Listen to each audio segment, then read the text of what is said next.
Nagbigay ng nakakagulat na pahayag si dating Senator Manny Pacquiao kaugnay sa umunay pagkakasangkot ni Pangulong Kuting Jr. sa pagnanakaw ng trilyong pisong pondo mula sa kaban ng bayan. Ayon kay Pacquiao, may mga ebidensyang nagpapatunay na may kinalaman si Kuting sa isyu ng korupsyon at handa siyang tumestigo laban dito. Dahil dito lumakas ang panawagan ng mga mamamayan para sa investigasyon at pananagutan ng mga opisyal ng pamahalaan. Samantala, naglabas din ng matinding pahayag si dating Pangulong Rodrigo Duterte hinggil sa usapin. Ayon sa ilang ulat, galit na galit umano si Duterte kay Kuting Jr. matapos ang mga isyong ito at hindi niya pinalampas na ipahayag ang kanyang pagkadismaya sa pamamahala ng kasalukuyang administrasyon. Ani niya, hindi umano ito ang klase ng pamumuno na inaasahan ng mga Pilipino matapos ang pangako ni Kuting Jr. noong kampanya. Ang pahayag ni Pacquiao at ang matinding reaksyon ni Duterte ay nagdagdag ng tensyon sa kasalukuyang klima ng politika sa bansa. Maraming sektor ang nananawag na ng agarang aksyon mula sa pamahalaan upang masolusyonan ang issue at maprotektahan ang pondo ng bayan habang patuloy ang investigasyon. Inaasahan ng publiko ang mga malinaw na resulta at tugon mula sa mga kinauukulan. At yan nga ang balitang ating pagkakatutukan. Ngunit bago ang lahat, siguraduhin mag-subscribe at ihit ang notification bell para sa patuloy na pagtutok sa mga silip ng bagong balita sa tunay na boses ng masa.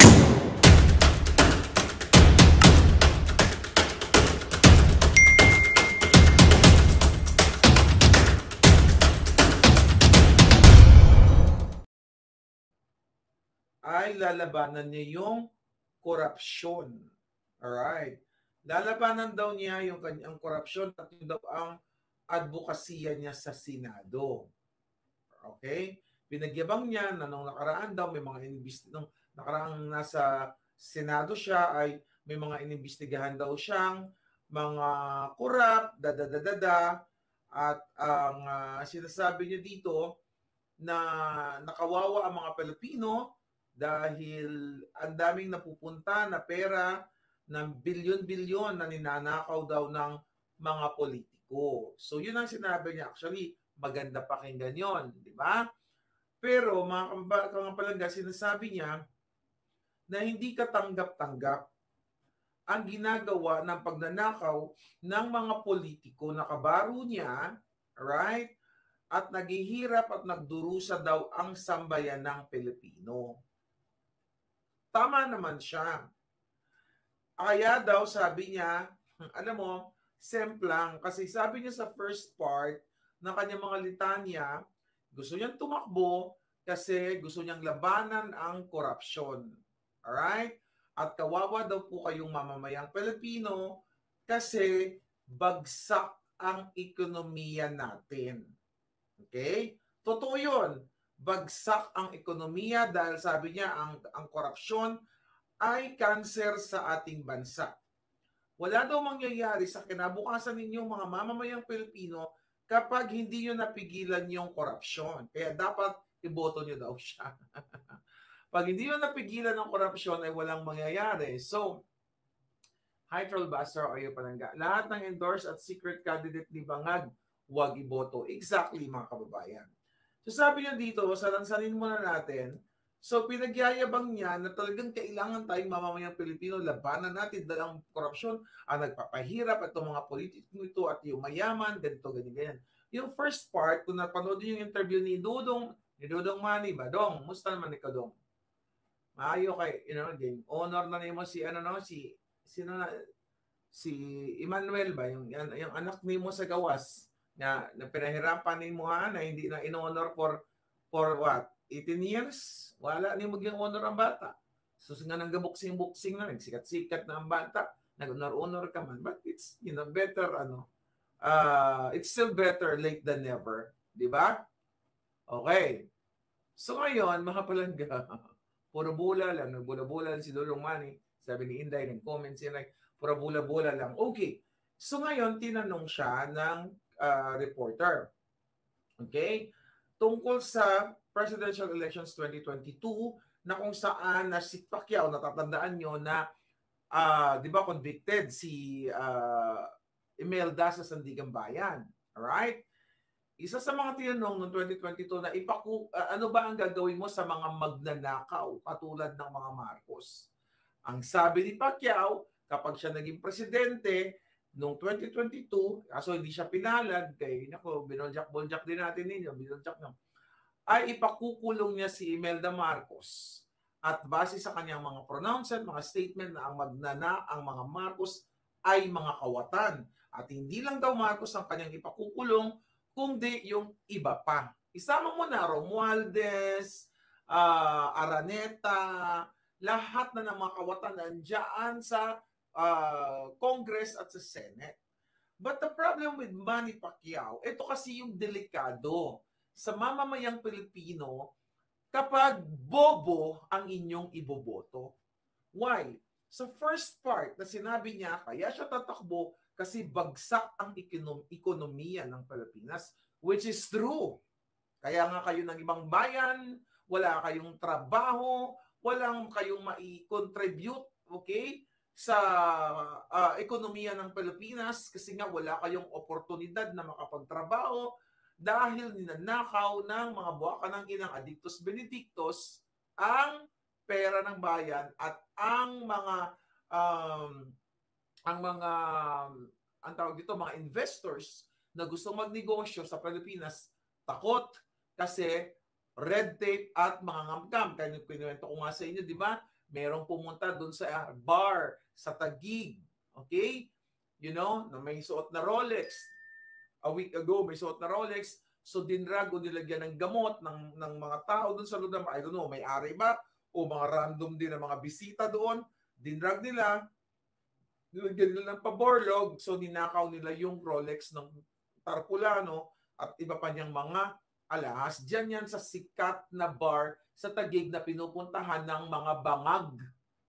Mga bangag. So, paano papasok ang mga investors sa atin kung yung mga buwakan ng inang mga bars na yan, na i-entertain nila yung mga turista sa atin, you know, tinotolerate nila yung mga bisita o, I don't know, kasabwat sila sa pagnanakaw ng mga good items. At yung bar na yon ay gabi-gabi sumisinghot ng pulburon ang mga buwakan ng inang mga artista. Okay? At mga politiko. At ito ay connected kay bangag. So talagang bagsak ang ekonomiya, tama si Pacquiao. Baka mapunta ko sa iba, balikan natin to. Kasi alam mo naman ako, ang aking damdamin, mga dodong, mga inday, talagang bugso talaga, lalo na pag itong sinungaling si Dodong. So tinanong si Dodong Manny ba? Ang sabi niya, sabi mo, ang tanong sa kanya, siya ay naging hardest critic, okay, ni bangag. Okay, unang pamilyang Marcos. Ang tanong sa kanya, gaano daw kahirap para i-consider niya, okay, na lumipat sa partido ni Bangag, sa bagong Bangag Pilipinas. Isa siya sa slate ni Bangag. So biglang buwelo si Pacquiao, biglang semplang. Ang sabi niya, sabi ko kung may ninakaw, dapat ibalik. Wow! Biglang cambio, samantalang noon, 2022, talagang ang tapang ni Pacquiao, ipapakulong si Imelda. Special mention pa si Imelda, di ba? So umurong ang itlog ni Dodong. Umurong ang itlog ni Dodong Manny, mga inday. At ito pang sabi niya, mga palangga. Alright? Kailangan kasi may due process, chuchu. May mga nalalaman ka pang due process. Dodong Manny, baka naman, okay? Baka naman gusto mong maging boses ng taong bayan na yung sinamahan mong presidente, siya at ang asawa niya ay nangidnap ng 2 bata sa Turkey. Finacilitate ang mga dokumento, dinaya, nagfabricate ng kaso laban kay distressed mother sa Turkey. Yan, Manny Dodong, ang iyong sinasabing, mabuting Marcos. Nagpakidnap ng smuggle at sumisinghot. Adictus Benedictus. Akala ko ba majujus noon ka? Mayroon ka pang praise the Lord, hallelujah. Nag-aral-aral ka pa ng Biblia. Putang ina, ang sasamahan mo, bangag. Anong kadyutahan yan? Ikaw ba ay makadiyos? O after 18 years, tsaka mo na lang in-honor yung anak mong carbon copy mo, pinagbiyak na buko kayong dalawa? Yan ba ang makadiyos? Ngayon, aapila ka sa taong bayan na susolbin mo ang korupsyon? Oh, yung korupsyon na ginagawa ng bangag, ang pagnanakaw, tahimik ka sa 5,500 flood control. Paano kami maniwala sa imo doon? Naunsa man ka doon? Ha? Maniwala ako sa imo. Tahimik ka nga naman. Tahimik ka sa 5,500 na flood control. Dili ka man Okay? Wala ka man nagkibo-kibo doon. Nga naman. Okay, kasi kailangan mo si bangag. After mong sabihin si Imelda, ipakulong nimo. Ngayon, naunsa ka? Bodol-bodol man ha, nang bodol-bodol. Ngayon, sabi ni Palangga, ganyan ka-legit na trapo si Pacquiao, sabi ni Beverly Marie. Di ba dong? Nagkadon ka doon sa podium ba? Nalala mo yan, nag-viral na yan dyan. Sa podium, nagsalta ka doon, nag-speech ka doon. Tapos meron ka dito yung mga sekretary mo, nagbulong-bulong sa iyo. Mga bulong-bulong, parang mga adik. Dudong-dudong, sabihin mo dudong. You will need utak. It's okay. Hindi naman kailangan, di ba? Kailangan na ikaw ay abogado. Pero mag-aral ka naman doon. Hindi nagbulong-bulong ka doon. Hindi mo pa masyado maintindihan yung sinabi. So iba-iba yung mga sinasabi mo doon sa podium. Di ba? Nagkakahiya naman sa mga natin, mga Bisaya. Mga kamag-anak natin dyan, mga shout-out, mga Bisaya doon, ha? Anyway, sabi ni Dodong Manny, giatay, ambot sa imong lubot. Hindi naman daw niya sinisisi yung pamilya Marcos. Diba? Sabi niya, lagi na lang natin sinisisi ang pamilyang Marcos pagdating sa korupsyon. Ay, sinong sisisihin ako? Namo, Dodong? Ako? Si Maharlika? Si Liz Vergara? Palangga, how are you? Okay. Sabi niya, hindi. Tapos all of a sudden, kumambyo ka. Sempla ka na kasi dito sa mga susunod mo sasabihin itong mga palangga. Ito sabi niya, hindi pa natin nakikita. Sabi niya, hindi ba natin nakikita na sa panahon ng Marcos, ang bansa natin ay number 1 sa ekonomiya? Ay, Diyos ko, por santo, Ginoo noon sa mga kadudong. Number 1 kita sa ekonomiya. Kanina sa first paragraph nimo, kaya katatakbo kasi bagsak ang ekonomiya. Ngayon, ang tinanong katukol kay Marcos, kailangan sabi mo, hindi ba natin nakikita? Bakit natin sinisisi ang pamilya Marcos? Kasi puro na lang Marcos ang sinisisi sa korupsyon. Hindi ba natin, naka-recorded dyan, nandyan sa SMNI? Nandiyan nakarinig-rinig ko lang sa SMNI. Ano ako, bungol? Giyatay! Ang iyo di ponggol! Siling niya, number 1 ang ekonomiya daw tayo sa Pilipinas. Sabi niya, huwag natin sisihin ng mga Marcos. Nakikita na lang natin. Kasi sa panahon ng mga Marcos, ang bansa natin, ulit-ulitin na ako ito, i-record nyo. Gawa kayo ng reel ba, ng meme. Kasi hindi naman ako marunong magdugtong-dugtong. You have time. Napaos lang ako sa kanta ko kahapon. Giatay. Sabi niya, huwag na sisihin, yan, bakit na lang laging Marcos? Number 1 tayo sa ekonomiya. Sige nga, sabi niya. Sige nga. Parang si Tambal Luzon, giatay ang mga yun. Ay, nagko, mag-ano na lang tayo dito, mag-entertainment na lang tayo, mag-stand-up comedian na lang tayo dito. Kasi kinokomedya tayo ni Dodong Manny. Sabi niya, kaya siya tatakbo, kasi bagsak ang economy. Then ngayon, tinanong siya, bakit siya nangadto ba sa islit ni Marcos?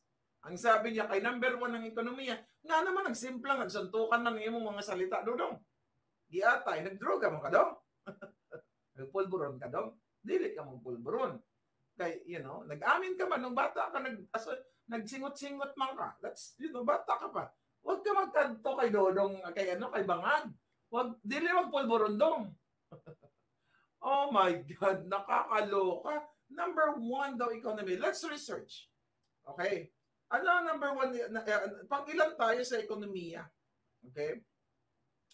The Philippines GDP in 2024 is estimated to be 471.5 billion. Okay, we're not gonna discuss GDP right now. Hindi naman ako economist. Reading lang kayo dyan. Maybe in some other time, I'll discuss about that. But, according to the research, sabi niya, the Philippines, sabi dito ba dong, the Philippines, is the 32nd, okay? Is the nasa 32nd largest economy in the world. by nominal GDP, and the Philippines is also expected to have a real GDP growth of 62.5, 6.2%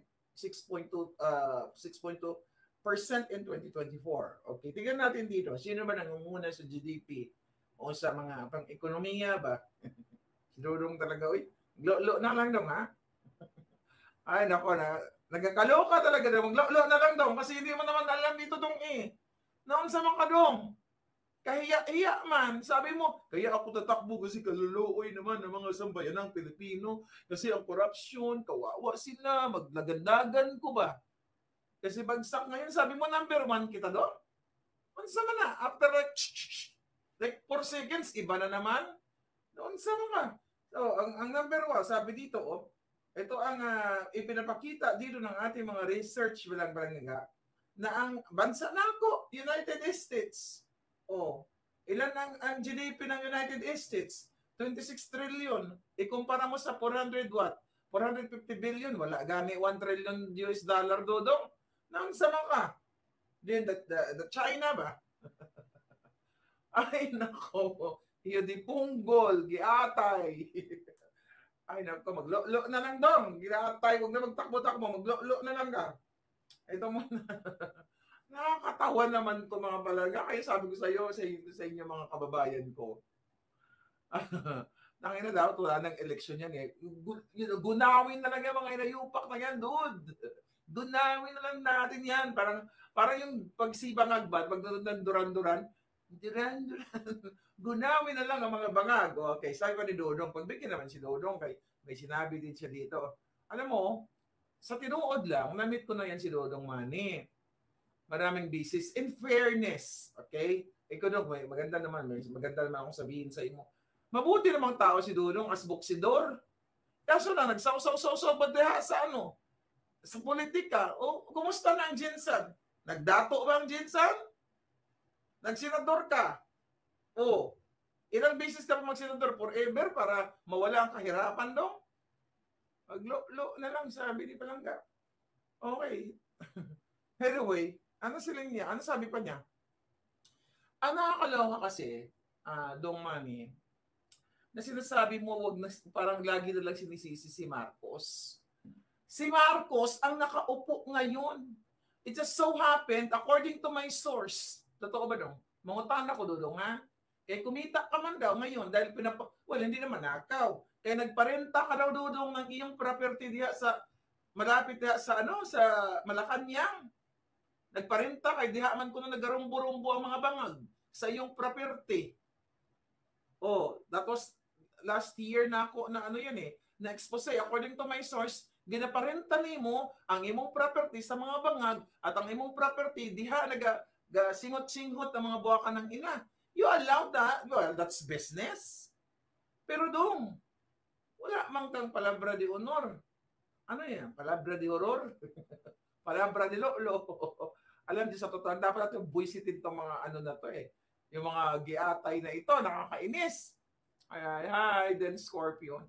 Oy, Palangga ka TV. Sinumulan ko lang yung beauty regimen, Pagwapan ako, day.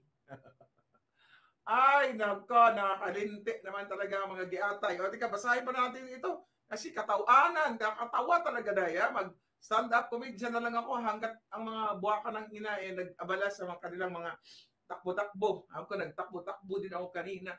Ang boobs ko nagdagandagan. Ay, nako, giatay. Okay, eto na. Sabi niya, number 1 man tayo sa ekonomiya. Sabi pa niya, tawa-tawa pa siya ba?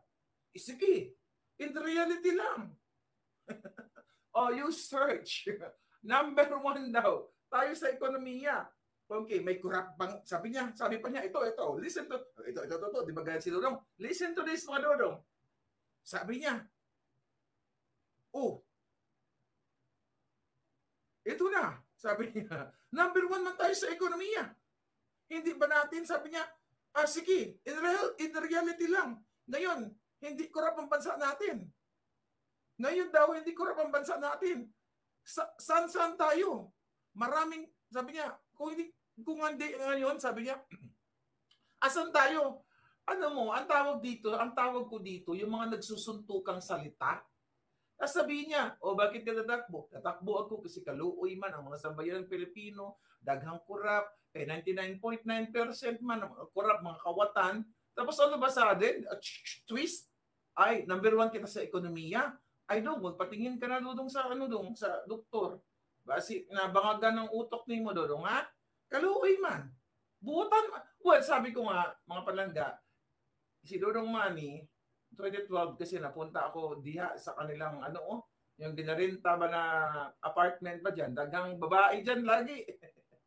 Nung nandiyan ako 2012, laging mga daghang babae nagatakbo-takbo doon, okay? But anyway, he was so nice, okay? Ang dami kong pictures on kay Dodong. In fairness, yung mga nakapaligid sa kanya, buutan naman yan. The problem is, wala man kang paninindigan. You're okay sa boxing. Mag-boxing ka na lang. Mag-boxing ka sa mga saging. Boxing mo yung mga saging para magsayaw ka ng aling king-king-king. Ay, ambot. Oh, ano siling niya? Ano ingon niya? So, ito pa. Tapos bigla sabi niya, number 1 ang ekonomiya. Tapos biglang sasabihin mo, Dorong, maraming mga Pilipino na walang trabaho. Kung number 1 tayo sa ekonomiya, ay dinatalbugan mo na ang US. Baka dyan siguro, ang per hour na natin dyan, $50 per hour ang construction worker. Dato na ta. Mayaman na tayo. Oh my God, pinagdulo ko mo taong bayan. Huwag ka na tumakbo doon, ha? Gumapang ka na lang doon. Gumapang ka sa lusak. Okay, sabi ng hitad. Okay, maraming mga Pilipino na walang trabaho. Yan ang hinahanap ko. Yan yung gusto kong i-establish. Ang legacy. Ang legacy. Legacy. Okay? Parang si OC. I'm sorry, Bisaya man ako. You know what? Kwento lang ako mga palangga. No? Ipinanganak ako sa Manila, tapos inuwi ako sa Bisaya. Pagbalik ko ba naman sa Manila, yung mga hunghang na mga klase ko, sabi siya, uy, Bisaya. E di pinagsusuntok ko, natumba sila lahat. Anyway, ito na. Sabi niya, nakita ko, ito, sabi niya, establish natin yung legacy, na makagawa tayo ng legacy dito. Hindi para magpayaman. Tama ka naman doon, Dudong. At sabi niya, nakita ko ang programa ni Pangulong Marcos dito sa bagong Pilipinas na magkaroon ng trabaho ang bawat Pilipino o mag-asenso ang pamumuhay ng bawat pamilya. Akala ko ba, ang question kasi mga palangga is, bakit ka sasama sa slate ng mga bangag o ni bangag kung saan i-criticize mo back in the 2022? O di ang sabi niya nga, ito na nga mga kababayan, okay? Ano na yun? Wala na si Inday, malabang mata ni Lola, ha? Okay, ito na. Nakita daw niya ang programa ni Bangag na nagkakaroon ng trabaho ang mga Pilipino, namumuhay, ang maasenso ang bawat pamilya. Suportahan natin si Pangulong Marcos. Dodong Mania, paano naging matagumpay o matiwasay ang pamumuhay sa panahon ni Bangag kung siya ay pirming nagasinghot? Paano naging mabuti ang pamumuhay ng mga taong, yung mga kababayan ni mo diha na binaha sa 5,500 flood ghost flood control? 1.4 billion yan, Dodong Manny. Naunsa ka? Bulag ka do? Bulag ka, bungol ka, naunsa ka? O may sakit ka? Hindi mo nakita yan? Yung alitagtag, Dodong, pinapalabak na ni Mapia Marcos, ni Lisa Tanas. Nakakaida. Kita nyo si Lisa Tanas, Dodong? Ay, yan, Dodong, ha? Dali lang. May ano lang natin, Dodong Manny. O, Dodong, ha? Ito, pakita natin to, Dodong. Ito, bagong-bago to, Dodong. Ninakaw ni Lisa Tanas ang pira, Dodong. Tignan mo, in-order mo sa Shopee, ito daw ang dumating. Oh. Nakita mo yan? Oh. Kita mo? Oh, yan. Viral na yan. Ang edit ba, Dodong? Edit. Yung butod ni Lisa, Dodong, inapakan ng pison. Pilaman ang gastos ni Lisa sa pison. Di ba? Pilaman. Tapos support ka kay Bangag. Na sinasabi mo, maganda. Nagkaroon ng mga trabaho sa panahon ni Marcos, bagong Pilipinas, ay agoy, Dodong, naon sa mga kabulag mga. Si Lisa, mula sa guro-guro, naging pitos. Naging pitos ang putang ina. Pira ng bayan to, Dudong. Pira yan, Dudong, ha? Pira ng bayan yan. O, yan, Dudong, ha? In-order mo daw sa Shopee. Ito ang dumating, yung kuro-kuro niya, Oh my God, wala namang problema ang kuro-kuro. Lahat naman tayo magkuro-kuro. Ako nga, may kuro-kuro din ako, Yan. Pero bata pa ako, may kuro-kuro na ako dyan. Minsan nawawala yan. Pag nakatulog ako, nawawala yan. Di ba? Pero pag pagod ako, lumalabas talaga yung mga kuro-kuro. The problem, Dudong Manny, itong pinasukan mo o sinamahan mong gobyerno na tinuligsa mo dati, believe na nga sana ang mga kakampi mo na, wow, galing, bakulong si Imelda, baliw. Ano? Naman sabihin mo, ang ganda ng ekonomiya, maraming trabaho. Uy, mga palangga, lahat ba kayo, nagtatrabaho na kayo dyan? Giatay, pinagluloko tayo ng mga hinayupak na to. Ito pa, ano siling niya? Ano ingon niya?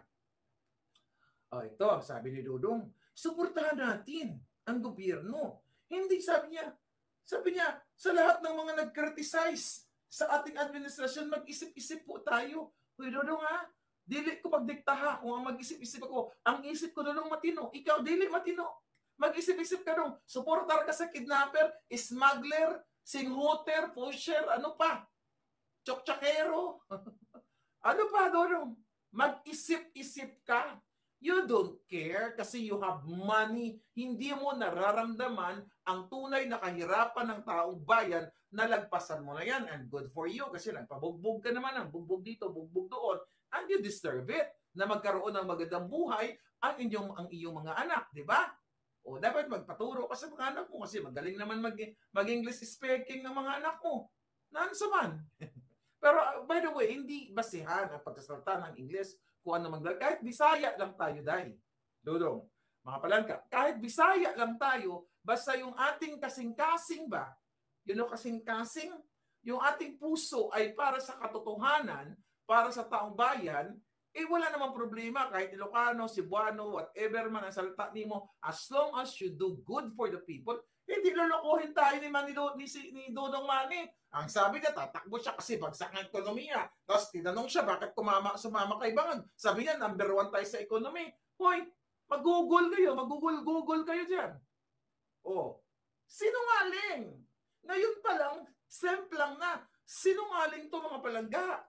At yun ang problema natin sa mga Magandang balita ang hatid namin sa inyo ngayong araw. Sa pagtatapos ng aming balitaan, nagbigay kami ng mga mahalagang impormasyon. Maraming salamat sa pagtutok at pagsuporta sa aming programa. Huwag kalimutang manatili sa mga susunod na araw para sa mga bagong balita at mga kwento na dapat nating abangan. Mula sa Boses ng Masa, magandang araw, Pilipinas!